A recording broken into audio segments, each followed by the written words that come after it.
we have offered two options of joining this audio presentation. One is by conference call line, and one is through our Adobe Connect webinar line.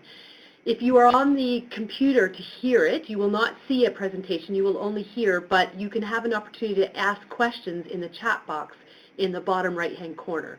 If you are on the phone and you think of a question you want to ask, you're going to have to send it to my email address at debbie.davis@parkinson.ca. You will have noticed we fixed a few of our technical issues from last time. No one will be introduced on this call, and we actually have all of you on mute. Sandy is in a lecture mode right now, so we can't hear anybody on the phone, and we're just trusting that you're all out there. So I'll turn the time over to Sandy, and just to let you know as well, we had almost 100 people on the call last month, so we're really think this is great that people are so enthused about this. So I'll turn the time over to Sandy, and thank you very much. Hi everyone. Thank you all for participating again in today's call. I was thrilled this week to learn, as Debbie has just mentioned, that we had 97 people on the call for January, and I really hope that we will continue to grow our outreach in the coming months. For those of you who are calling in for the first time today, I just want to go over how the sessions will work. Given the number of people who are calling in, it is not possible for you to ask me questions in person. If you have a computer and have a question, please send an email to Debbie at debbie.davis@parkinson.ca. Debbie's in the room with me, and she will print off your question for me. I will repeat the question for everybody to hear and answer it accordingly. If you don't have a computer, please stay on the line and just listen. I will do about a 30-minute presentation, and then we'll have a question and answer period. I want to start today by doing a very short review of last month's session, because before I begin today's session, I think it's important that we just review what we talked about last month. Parkinson's is a topic, or is a condition, I should say, that affects the whole body and is a combination of symptoms, some of which you can see, as well as some that are hidden. It's an illness which is caused by the slow and gradual breakdown of nerve cells in the brain. As we get older, cells in our body begin to work less efficiently. Some get sick, and some eventually die. When you have Parkinson's disease, some areas of your brain are getting older faster than the rest of your body. A person with Parkinson gradually, slowly loses the ability to have complete control over their body movements. These are the symptoms referred to as the motor symptoms, such as slowness of movement. This is movement of the hands, legs, voice, and even face, which are slowed, and there is less spontaneous movement. Movement that is free and natural, so you can move how, when, where you want to at any given time. Shaking or tremor is another common symptom. This often occurs in the hands, legs, or even jaw, and when the limbs are at rest, so that you're not using them. Stiffness, you may notice this symptom in your neck, in your back, in your shoulders, as well as other parts of your body, and is a symptom that your doctor will be looking for during your regular checkup. The last motor symptom I discussed in January is problems with walking. Walking may be slow, you may shuffle your feet, and for some people, as Parkinson's progresses, you may get stuck or frozen in one place. It feels like your feet are stuck to the floor. All these things often lead to problems with balance, and loss of balance can end up with a fall, sometimes even several falls, the consequences of which might be a head injury or even broken bones. I did touch on a few other topics as well, and if you would like to hear the entire January chat, go to our website, which is parkinsonCNO.ca. That's PARKINSONCNO.ca. On the right-hand side, there's a button that says PDTV. Click that button and then you will see the link to Sandy's lunchtime chats. My chat today, what I am talking to you about today, will be available at this site shortly as well. So, now on to our topic for today. Most people think that the major symptoms of Parkinson's relate to problems with movement, including the ones I've just reviewed, such as tremor, stiffness, and problems with walking. These motor symptoms occur because of deterioration of nerve cells in the central nervous system, which contains both the brain and spinal cord. However, those of you with many years of experience with Parkinson's are also very familiar with a wide variety of symptoms, commonly referred to as non-motor symptoms, some of which are due to Parkinson's itself or as well as its treatment. Some examples of the non-motor symptoms are change in smell and taste, swallowing difficulties, depression and anxiety, apathy, sweating, sleep disturbances, sexual dysfunction, bladder dysfunction, hallucinations, delusions, restless leg syndrome are some of these symptoms, but are not all of the symptoms. These symptoms occur because of a deterioration of another nervous system. This one is called the peripheral nervous system, whose job it is to connect the central nervous system, remember, that's the brain and the spinal cord, to every other part of the body. Sorry if I'm boring you with this short version of Anatomy 101, but I think it's important for you to understand that there is more than just one nervous system involved in Parkinson's. The reason I'm emphasizing this is because levodopa, the gold standard of medication in the treatment of Parkinson's, that's your Sinemet or your Prolopa, which I'm assuming many of you are already taking, it's very effective when it comes to treating the stiffness and the slowness, those motor symptoms. But it is not always helpful in treating the non-motor symptoms. And in fact, levodopa is sometimes responsible for the non-motor symptoms themselves.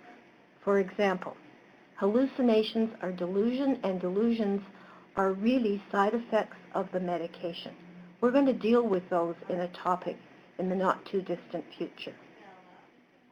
So, if you expect your levodopa, that's your Sinemet or Prolopa, to treat all of your symptoms, then think again. There is a guide to the non-motor symptoms of Parkinson's that's available for you. If you don't have one, you can call me at either 416-227-3375, or if you're out of town, 1-800-565-3000, extension 3375. Leave me your name, your address, and I will send you one in the mail. Also, it's important to understand these non-motor symptoms because your doctor may not be aware of this information. So you need to learn what they are, how to recognize them, and how to help your doctor to help you to manage these symptoms. So, back to the peripheral nervous system. Under the umbrella of the peripheral nervous system is a system called the autonomic nervous system. This is the system I call the automatic nervous system because everything under this system happens automatically without us even being aware or conscious of it. Let me give you a couple of examples so you'll understand what I'm talking about. How many times have you blinked today? How many times have you had to control your blood pressure? Have you had to turn your own internal thermostat up or down? I doubt it. Because these are all things that normally we don't even have to think about, because our autonomic, or Sandy's version, the automatic nervous system, takes care of them. However, Parkinson's may impair this system, causing a variety of symptoms. I can't talk about all the symptoms today of the autonomic or automatic nervous system when it breaks down, so I'm going to start with one of the most common complaints of people with Parkinson's that falls into this category: constipation. I would say that on average, between Robert and myself, these calls take up about 50% of the calls from people with Parkinson's who are distressed because of their constipation. Remember, everyone with Parkinson's is different. So for some, constipation is just a nuisance. For others, it's a much more serious problem. It should be noted that even in people without Parkinson's, constipation is more common. All part of getting older, I'm afraid, a topic some of us are encountering whether we like it or not. Getting older, I mean. I speak from personal experience. Parkinson's definitely slows down the gastrointestinal tract. Please don't ask me to say that too many times. The gastrointestinal tract. That's the tract that starts in the mouth and ends in the anus. This causes problems with swallowing, emptying of the stomach, and movement of the intestines as everything becomes sluggish. Constipation is one area that researchers are actually looking at, as it may predate the development of other Parkinson's symptoms, in some cases by many years. So what I mean by that is that there is evidence, scientific evidence, that Parkinson's actually may start in the gastrointestinal system, not in the area of the brain where we have thought that it started for years. Even though the symptoms of tremor, slowness of movement, stiffness of movement, and walking are usually the symptoms that usually take you to your general practitioner at the beginning, and then you will be referred to a neurologist. But problems with things like constipation may have predated this. So that's where they're looking to figure out, where does Parkinson's really start? That's the $64 billion question these days. Okay. In addition, about constipation, it's important to know that many medications used to treat the motor symptoms, such as amantadine and levodopa, sometimes have a slowing effect on the motion of the intestines. So again, I go back to the point. Don't expect that levodopa, while it's very helpful for your tremor, for your stiffness, and for your slowness, don't expect that it will help everything. That's why you need to know what these other symptoms are. Some things you can do to help more material move through the intestinal tract are our old friend, exercise. Exercise, exercise, exercise.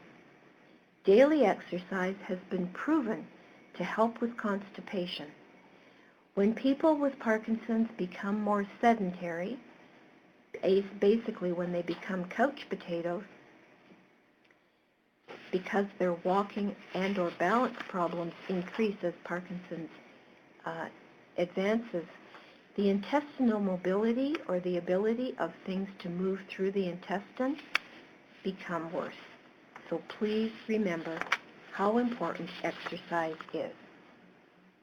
Secondly, eat more fiber, especially at breakfast, along with natural bowel stimulants like prunes. I've had a lot of people tell me that they drink prune juice Even some people drink warm prune juice. They find that to be very helpful. Even hot coffee, a cup of hot coffee, obviously not burning, but a cup of as hot coffee as you can handle, and then go for a walk. There's that exercise coming to play again. Drink, drink, drink. Water, that is, or juice, but preferably water. Okay, I'm not a proponent of drinking lots of alcohol, although that reminds me, not everybody thinks that they can have a glass of wine or a beer or two when they have Parkinson's. That's wrong. I know I'm diverting from the topic of constipation at the moment, but I just don't want you to deprive yourselves of some things. Everything in moderation, you guys. Everything in moderation. So, no problem with having a glass of wine or a drink of beer if that's your fancy. Anyway, back to water. 5 to 6 glasses a day, and increase your roughage or your fiber in your diet. Talk to your doctor about using Metamucil preparation or some kind of psyllium along with some stool softeners. Don't just go and buy over-the-counter medications, please.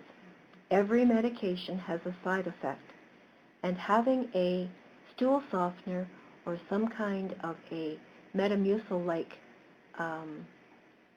preparation may not be in your best interest if you have other issues. So again, check with your doctor. It is important for you to have regular bowel movements and not frequent ones. Severe constipation can lead to bowel obstruction, which is indeed a medical emergency. I heard one doctor refer to a bowel obstruction, and this is a bit gross, and sorry, I know it's lunchtime, but he talked about it when he sees it on an MRI as looking like a dead mouse in the middle of your colon. You don't want any mice in your colon, especially dead ones. Let your doctor know if you're not having regular bowel movements. Now, in my research for today's presentation, I looked up what is a regular bowel movement. Well, guess what? Regular isn't the same for everybody. Some people have a regular bowel movement, 1 per day. For some people, a regular bowel pattern is 2 per day. For some, a regular bowel movement doesn't happen unless it's every other day. Fewer than 3 per week, I would say, is definitely looking like constipation. But the bottom line is, for everybody, if there has been a change in the number of the bowel movements or the number of times that you have a bowel movement, whether that's on a per day basis or a per week basis, be sure to talk to your doctor. It's also important to note that your medication is absorbed in the small intestine. It's absorbed in the upper part of the bowel.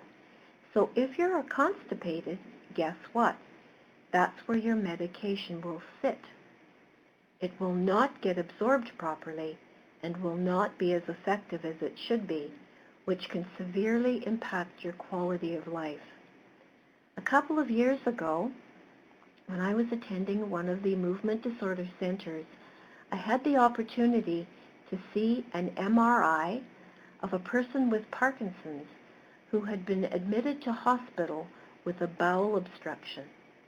What had happened historically with this patient was that for a period of 5 to 6 days before his admission to hospital, he had gone from being a very highly functional, independent individual who was able to walk with no problem at all to somebody who was basically bedridden, and nobody could figure out what was going on.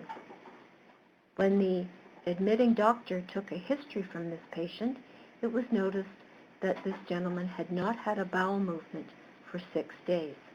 And lo and behold, what did they see when they did an MRI of this gentleman's colon?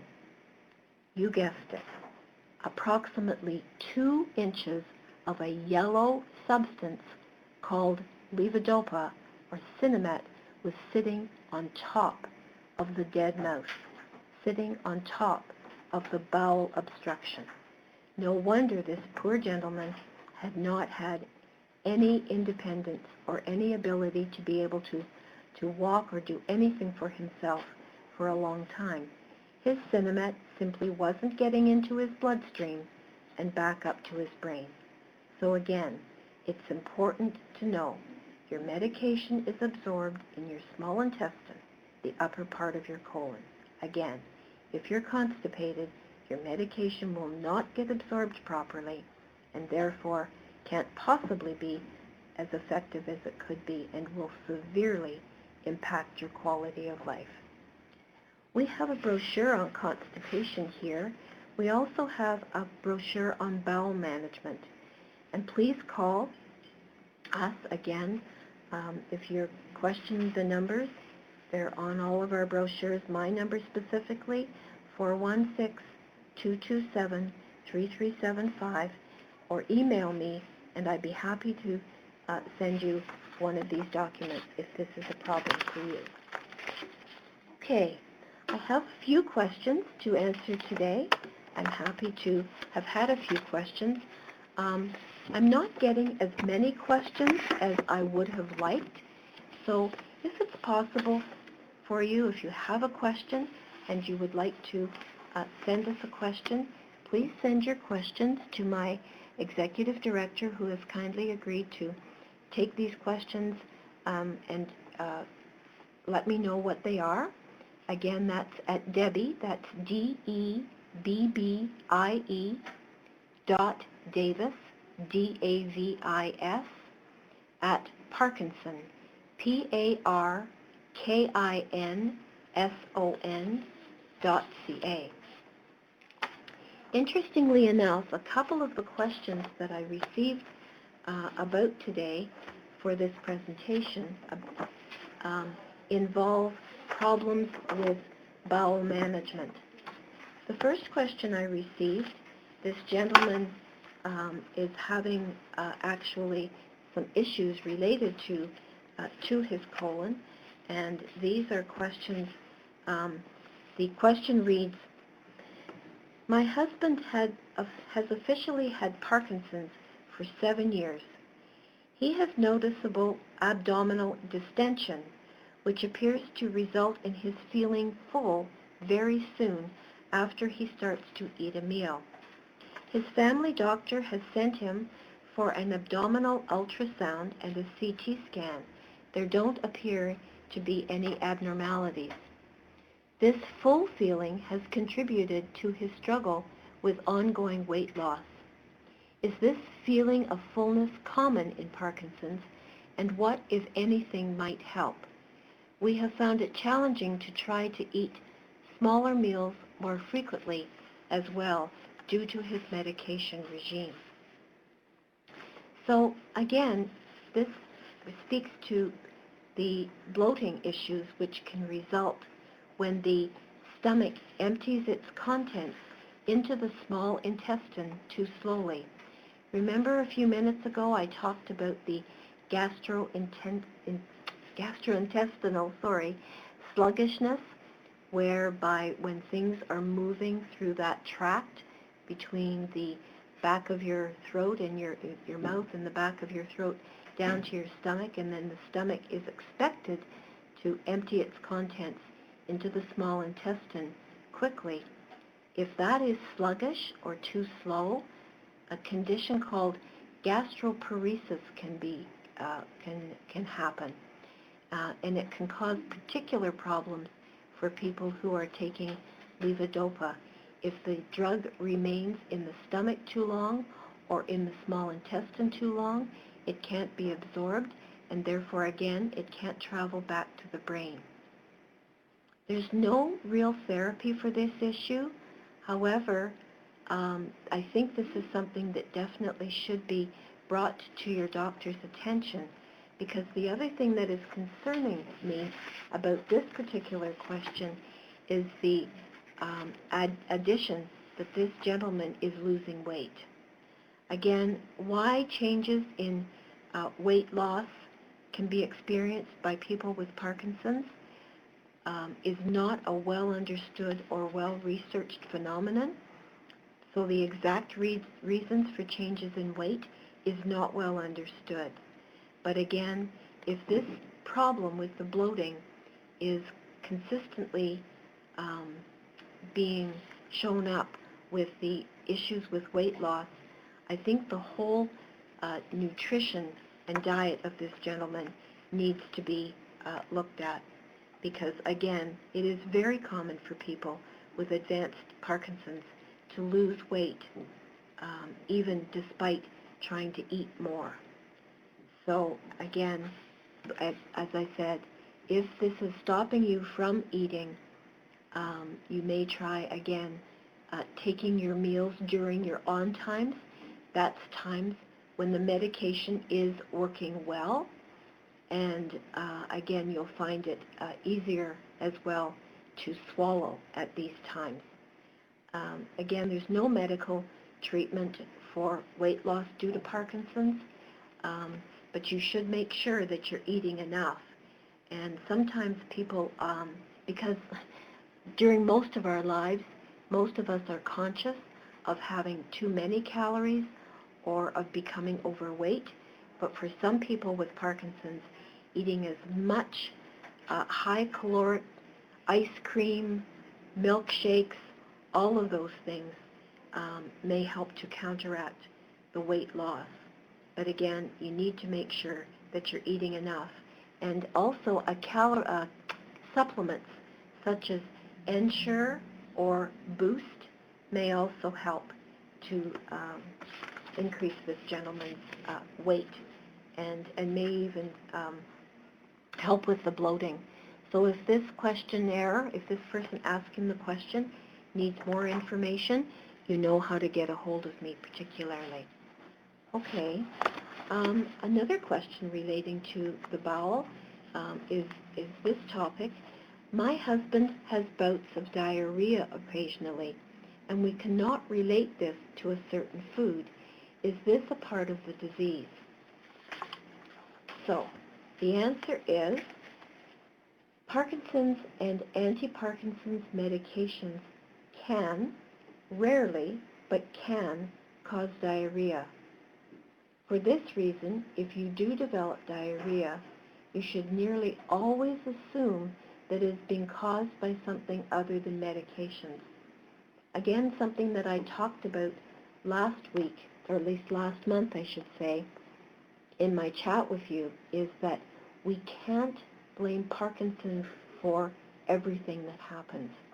And I have known many occasions in the time that I've been here at Parkinson's Society where people have overlooked, and where doctors have overlooked symptoms that they say, oh well, you have Parkinson's, that's probably what's going on. In this case, in this gentleman's case, maybe the diarrhea is related to either his Parkinson's in and of itself or the anti-Parkinson's medications.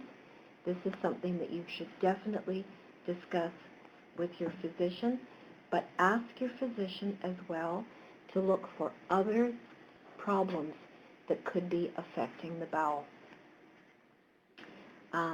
Something else that I'm not sure that if you are aware of, but there is one type of diarrhea that is actually a complication of an extreme form of constipation. With severe constipation, stool that remains, or fecal material that remains for some time in the gut, can become very hard, very dry, and impacted. In other words, it's not moving anywhere. And it can almost block the intestine. Then what happens is liquid stool then flows around the impaction. So think of it a little bit like a detour. Okay, so there's like an accident on the highway, and now you have to take a detour around it. And that's what can happen. So you're still producing stool, and it's blocked, but then it can turn into a liquid, and then it flows around the impaction, which leads to a type of diarrhea called overflow incontinence. So maybe there is an impaction in the colon, again, an obstruction, constipation going on, and removal of that impaction will stop what looks like diarrhea, but is actually due to severe constipation and impaction. I hope that answers this individual's question around the diarrhea. Please, again, don't hesitate to call if you have any more questions about that. Okay, on to another question. This gentleman has problems with both of his feet. Initially, his doctor did not know if he had Parkinson's or diabetes. Finally, they determined that he has Parkinson's, and he's also been attending a support group. When he asked others in the support group if they had problems, the same problems that he had, no one was able to relate or share that they had these problems, and he wonders if anybody else might have the same issues, or if I might be able to give him some insight into what's going on. Basically, the problems are sharp pain in his feet, burning sensations. His feet actually turn red, mostly at night, and while he finds that walking eases the pain, he doesn't get very much sleep, obviously, because he's having to walk because of his painful episodes with his feet. People with Parkinson's have sometimes what we call sensory side effects. They frequently describe the sensations such as numbness, tingling, burning, coldness, aching, even sharp pains in their legs, backs, abdomen, or pelvic regions. These sensations generally come and go, i.e. they're not usually constant. And sometimes they occur when the anti-Parkinson's medication is working, but most often when it is not. And although these sensory phenomena, such as this gentleman is experiencing, they're not usually disabling, they can certainly become disruptive and are very uncomfortable. So I guess the bottom line is that I don't really have a good answer for this gentleman's concerns. I'm wondering if he can relate to the fact that are these symptoms occurring when his medications are not working very well, i.e. when they're wearing off, or prior to the next dose of his medications. The only other thing that I can suggest to him is that he obviously report this to his physician, because once again, we can't always blame Parkinson's for everything, and I'm wondering if there is something else going on. Neuropathy, which is pains in the nervous system, may be what's causing this.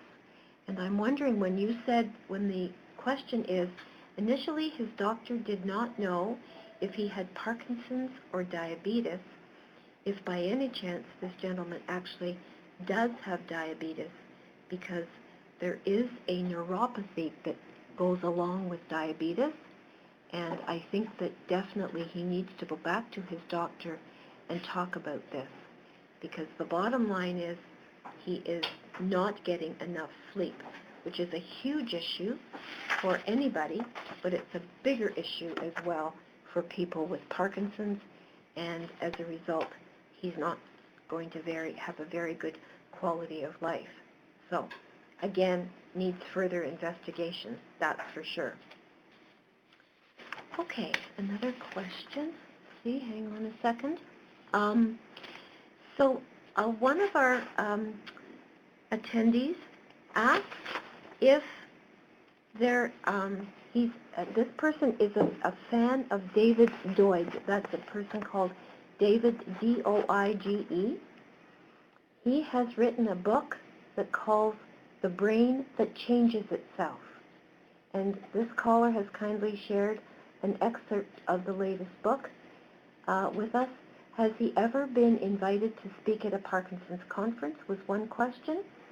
And the question from this person also is there any research being done by Canadian researchers on training the brains of people with Parkinson's to improve their symptoms? So when it comes to research, in our national office, we have a manager of our research projects, and we asked her if she had an answer to this question. Unfortunately, we don't have the answer, but I'll tell you what I've heard from her so far. And for this person that asked this question, I will be looking at it further. David Dodge was a keynote speaker at the Brainwave Gala a couple of years ago. As for whether there are Canadian researchers actually working on this topic, I don't know. I will have to look into it, and if I don't have an answer for you tomorrow, I will let you know. So again, I'm sorry that this person can't get a satisfactory answer to their question. I'm not just too sure exactly what this is, but I will definitely hang on to this question, and once I have a better answer, I'll definitely let you know, because I think it's a very important topic in terms of research being done on training the brains of people with Parkinson's to improve their symptoms. There is something called neuroplasticity. That's when new brain cells can be grown, and in terms of healing oneself and helping oneself to be as good as one can be by retraining the brain, I think is a very, very important and good topic, and I'm happy to look into that. I've just received another question about what role does the gallbladder play and what adjustments need to be made if you have it removed. The bottom line with this question, I've just received it, so I haven't really had a chance to research it, but the bottom line is that I am not aware of a role that the gallbladder plays in Parkinson's. I really don't think that it does have any part in either the management or the treatment of Parkinson's. And as far as adjustments that need to be made, if you have it removed, again, I'm not aware of that, but this is another question that I'm definitely going to hang on to, and if I can answer this question better for this individual, I will get back to them for sure, because it'll be a learning for me. I love your questions, by the way, because I learn not only what things are impacting your lives and your quality of lives, what things are important to you, but also future topics that I also need to learn more about. I always learn from your questions as well. So the last question that I have for today is, my husband has had Parkinson's for 7 or 8 years. He is now coughing a lot during the day. He doesn't have a cold. It's more like he's constantly having to clear his throat. He finds chewing gum and small peppermints do help, but at night this continues. He sort of gurgles and chokes in bed, and his throat gets thickened with mucus or saliva. Of course, he can't chew gum or suck on a peppermint in his sleep. Sleeping with his head raised doesn't help much. Can you offer any advice? Well, to this individual and to those of you out there, one of the topics that I am going to go into more depth in for next month, so we're talking now about March's session, one of the things I'm going to talk about is problems with choking and swallowing, because in my opinion, these problems are, and I don't think it's just my opinion for sure, but definitely life-threatening if they are allowed to go or to continue. So I think that the symptoms that this gentleman is experiencing are definitely symptoms that this gentleman has a swallowing problem. People are more likely to notice problems with food or drink, but also in just swallowing saliva. And swallowings can occur when people have had Parkinson's for several years.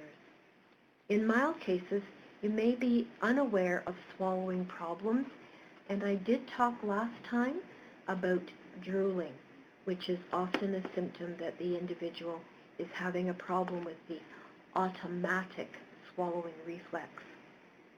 However, it sounds in this particular gentleman's case as though he definitely needs to have, in my opinion, needs to have a swallowing assessment, because indications of problems with swallowing difficulties include slow eating, holding food in the mouth, a wet, gurgly voice, coughing or choking with fluid or food, including saliva, having effortful swallowing, and more problems with taking pills. So the problem with this, and I'm going to go into more detail with this, is that aspiration pneumonia can develop because food and liquid, including saliva, can go down into the lungs. And this is a very serious issue. So when somebody tells me that they're having coughing, that they're having a wet, gurgly voice, when they're having problems with excessive saliva production, and even with mucus, which are all things that this particular individual has identified, I think they need to go, or if this is happening to you, you definitely need to make your doctors aware of this. It sounds like you would probably need a swallowing assessment. Speech-language pathologists are the experts when it comes to speech and when it comes to swallowing. And as I said, I'm going to go into more detail about this next time, but I really believe that this is something that it really alerted me or concerned me. It's what I call a red flag issue. So please, if you are the individual that has asked this question, you can call me for more details about this. But again, I strongly suggest that you let your doctor know that this is happening. It could end up with something much more serious in the form of aspiration pneumonia. So we're not quite out of time. It's just 1:45 according to me. But that is basically all I had to speak with you about today. I have someone just typing, so if we can just wait 1 Oh, minute. of course. Okay. Someone is just typing, which is just fine. And I'm really glad that that I've had quite a bit of positive feedback about these chats. The chats will be easier on me as well.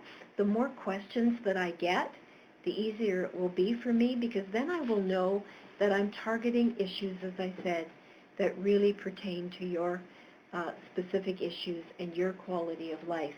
And that's really what I am attempting to do with my quote-unquote lunchtime chat. So Sandy, here's a question. Someone is looking for good strategies for fall prevention. Would be willing to talk offline, but I don't know if you want to speak to that at all on this call. Okay. Fall prevention. Sure. Falls prevention also is another topic that I plan to discuss in one of the upcoming chats. And just before I get to that, the bottom line is that within the next week or so, before we talk about the next session for March, I'm planning to work out in my head an agenda for these chats so that you will know each month what I'm hoping to touch base with. Of course, you won't know, and neither will I, ahead of time what the questions may be. So it might still be worthwhile you tuning in, shall I say. But as far as the topics are concerned, it's only fair to you if I give you some kind of an idea of what's coming up. Because again, even though not everybody with Parkinson's is the same, and it might be helpful for you to listen in regardless of the issue I'm going to discuss pertains to you or not. You may say, oh, that's not something I have a problem with, so it's not something that you might want to tune into. So I will give you a topic agenda for the next several months as we go forward. Okay, so falls prevention. Again, as this writer has written, they would be happy to speak offline. It's a huge topic because people with Parkinson's fall for a variety of reasons. They may fall because they have a loss of balance. Loss of balance possibly could be because their blood pressure is out of whack. There is another symptom of Parkinson's that I will be going into more detail with in another session. It's called orthostatic hypotension. Fancy medical term, it basically means when your blood pressure drops to your toes. Therefore, you drop too. And this can happen very suddenly and very unannounced. So I don't know why this person is asking the question, but if indeed the falling is happening coincidentally at the same time as you're feeling lightheaded or dizzy, it could be a problem with your blood pressure. Another reason why people fall is because they shuffle their feet. People with Parkinson's don't always pick up their feet in a normal gait, as most of us do, and as a result, they may trip over things as they're going around the house or wherever they are in any different environment. So it could be because they're actually tripping. Sometimes a fall is a result because you have a scatter rug or something that is dangerous even in your own home environment that is happening, and as a result you may slip for that reason. A fall can occur because you don't have properly fitting shoes. So again, loss of balance, drop in blood pressure, improperly fitting shoes, scatter rugs that are or any other obstacles around your home environment, etc. There's all kinds of reasons why people with Parkinson's fall. It's not a one-size-fits-all. So again, I will be talking about falls and some falls strategies, or prevention of falls strategies, I should say, in another talk. But if this particular caller would like to give me a call at 416-227-3375, or you could email me at Sandy, that's SANDIE, .Jones, JONES, at Parkinson, PARKINSON.ca. I'd be very happy to give you more insight into why you might be falling. Okay, so one other question is, they just written Parkinson and dental issues. Oh boy, oh boy. Debbie, will you ensure that you forward these questions to me as well? Because, okay, wow. Okay, another excellent question, another rather complicated answer. And again, I haven't got time today to go into this, and I don't want to, although I often do, just talk off the top of my head, whether I should or not. But let me just say, so dental issues happen for, again, a variety of reasons. We have what we call a natural flora. That's a natural level of bacteria in our mouth. That's a normal level of bacteria in our mouth. Sometimes people with Parkinson's have a change in that flora in their mouth. Again, the level of bacteria can increase. Sometimes because this can be related to problems with swallowing, not swallowing effectively, not getting rid of the saliva in a timely fashion. As a result, saliva can pool in the mouth and has a long time to have an adverse effect on your teeth, and people can actually develop tooth decay or gum disease as a result of ineffective or improper swallowing. Our mouths are very dirty. I'm sorry if you weren't aware of that, but our mouths are actually full of bacteria, and our saliva is laden with very bad bacteria as well. So if you're having swallowing issues, etc., that can certainly be part of the problem. People with Parkinson's often also need to change sometimes the consistency of their food, and this can also lead to tooth decay and or gum disease.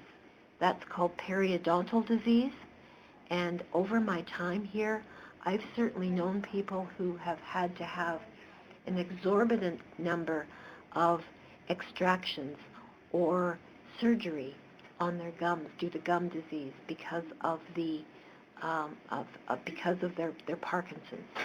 Even some of the anti-Parkinson's medications can cause issues with tooth decay and gum disease. So again, if this individual would like more information, I am going to look into this because it's going to be part of one of the sessions that I do talk about, but it's something that I need to do further research on. There's not a one-size-fits-all answer for this, I'm afraid.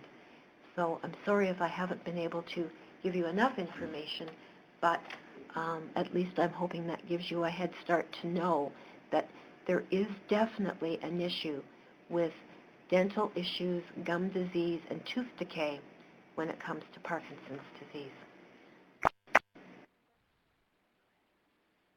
Okay, so I think I'm probably finished for today. I have almost 1 o'clock now. I hope that this has helped to provide you with a little bit more insight into your Parkinson's so that you'll have a better idea of what's going on, because I really feel that knowledge is powerful. If you would like me to do something differently with these chats, if there's something that's not working for you, I can't fix what I don't know about. So while I have really appreciated several comments over the past month about the fact that people found it helpful in January, I hope you found February to be helpful as well. But I'm a big girl, I have big shoulders, and I'm happy to have what I call constructive criticism.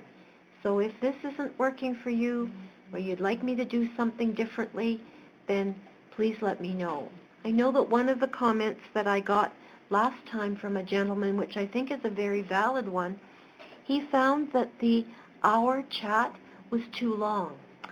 Well, if that's the case and you find that you're, losing it in memory, or your information overload, don't forget, you can go to our Parkinson's website, click on that link I told you about, PDTV, and then you can just click on lunchtime chats and hear it again and again and again, or as often as your tummies can handle, because all of these things are being taped for future reference.